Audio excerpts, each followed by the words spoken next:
Shalom, selamat pagi Bapak Ibu dan saudara-saudari yang saya kasihi dalam Yesus Kristus. Sebelum kita mendengarkan firman Tuhan kita, marilah kita berdoa. Kasih karunia dan damai sejahtera dari Allah Bapa dan dari anaknya Tuhan Yesus Kristus kiranya menyertai kamu sekalian. Amin. Bapak, Ibu, dan Saudari yang saya kasihi dalam Yesus Kristus, firman Tuhan kita yang menjadi renungan kita pada pagi hari ini diambil dari 1 Tesalonika pasal 5 ayat 15. Beginilah firman Tuhan.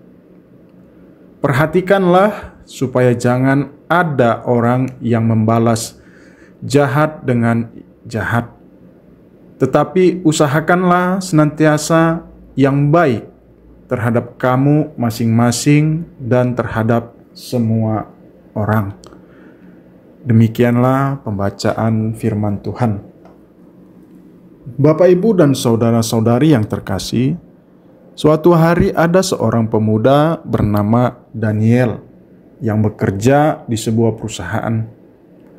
Dia selalu berusaha bekerja dengan jujur dan penuh integritas. Namun, ada seorang rekan kerja bernama Arman yang seiring iri padanya. Arman berulang kali mencoba menjatuhkan Daniel, menyebarkan gosip buruk, bahkan mencuri ide-idenya dan mengklaimnya sebagai milik sendiri. Suatu ketika Daniel mendapat kesempatan untuk membalas. Atasannya memberi tugas penting.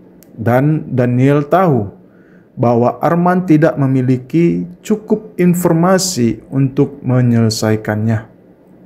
Jika Daniel diam saja, Arman pasti akan gagal dan reputasinya akan jatuh. Namun Daniel mengingat firman Tuhan dalam 1 Tesalonika 5 ayat 15. Dia memutuskan untuk membantu Arman, bahkan ketika dia tidak pantas menerimanya. Ketika Arman menyadari bahwa Daniel tetap berbuat baik meskipun sudah diperlakukan buruk, hatinya mulai berubah. Ia merasa malu atas perbuatannya dan akhirnya meminta maaf. Sikap Daniel yang membalas kejahatan dengan kebaikan membawa perubahan dalam hubungan mereka. Firman Tuhan dari 1 Tesalonika pasal 5 ayat 15 ini menekankan bahwa membalas kejahatan dengan kejahatan bukanlah tindakan yang benar bagi orang percaya. Hal ini sejalan dengan ajaran Yesus dalam Matius 5 ayat 39 tentang kasih kepada musuh dan tidak membalas dendam. Prinsip ini juga selaras dengan Roma 12 ayat 17 sampai 21 yang mengajarkan untuk mengalahkan kejahatan dengan kebaikan. Paulus menasihati jemaat di Tesalonika agar selalu berusaha melakukan yang baik, tidak hanya kepada sesama orang percaya, tetapi juga kepada semua orang. Ini menunjukkan bahwa kasih Kristen bersifat universal dan tidak terbatas hanya pada komunitas gereja, tetapi juga mencakup masyarakat luas.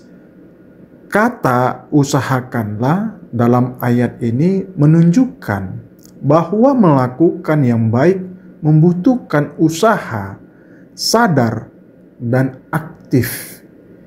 Ini bukan hanya perintah individu, tetapi juga tanggung jawab bersama dalam komunitas Kristen untuk saling mendukung dalam perbuatan baik. Saudara yang terkasih, seringkali dalam hidup kita bertemu dengan orang-orang yang memperlakukan kita dengan tidak adil. Naluri manusiawi kita ingin membalas dengan cara yang sama. Namun, Tuhan memanggil kita untuk menjadi terang di dunia, untuk selalu memilih kebaikan, bahkan terhadap mereka yang menyakiti kita.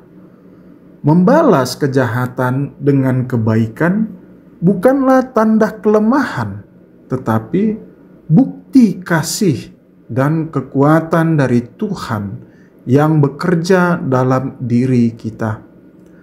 Ketika kita memilih untuk berbuat baik, kita bukan hanya mencerminkan karakter Kristus, tetapi juga bisa menjadi alat Tuhan untuk mengubah hati orang lain. Oleh karena itu, jangan membalas dendam saat disakiti, tetapi serahkanlah kepada Tuhan. Berusaha menjadi pembawa damai dalam setiap situasi dan melakukan kebaikan secara aktif, baik dalam gereja maupun dalam kehidupan sehari-hari. Sekarang mari kita merenungkan firman Tuhan. Kita bertanya kepada diri kita masing-masing, bagaimana saya bersikap terhadap orang yang memperlakukan saya dengan tidak baik? Apakah saya lebih sering membalas dengan kebencian atau memilih untuk menunjukkan kasih? Bagaimana saya bisa lebih mencerminkan kasih Kristus dalam hidup sehari-hari? Amin. Mari kita berdoa. Tuhan, ajarilah kami untuk selalu membalas kejahatan dengan kebaikan. Berikan kami hati yang penuh kasih, kesabaran, dan kebijaksanaan untuk mencerminkan kasih-Mu dalam setiap tindakan.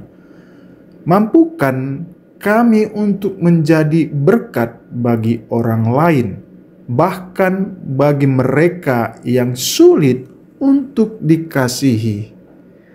Dalam nama Yesus kami berdoa. Amin.